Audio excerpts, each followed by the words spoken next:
My name is Alexander Peters, and I'm a principal dancer with Miami City Ballet.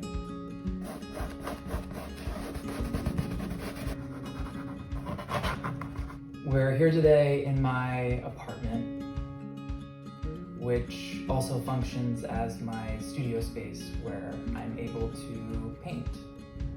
Generally, I work with acrylic paints, although I also use oil and oil pastels and a little bit of watercolor.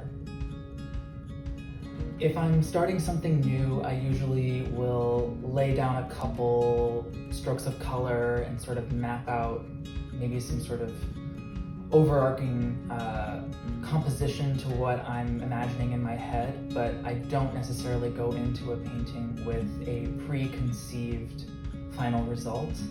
I very much like to allow myself to experiment and explore and find different ways that colors will interact with one another or mediums, and allow that to be sort of my guiding force as I'm creating things.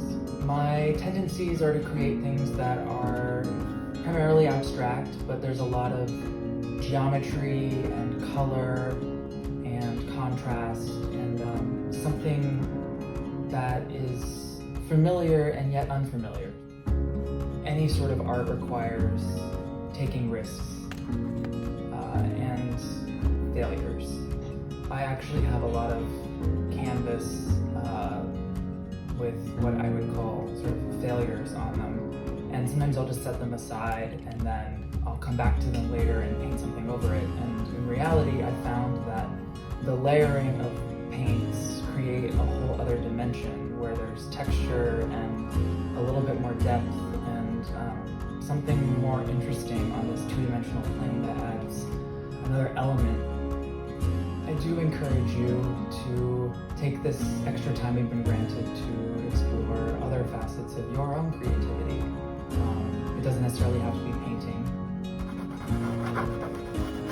But I do feel that it will challenge you and inspire you, maybe make you a more interesting and colorful dancer.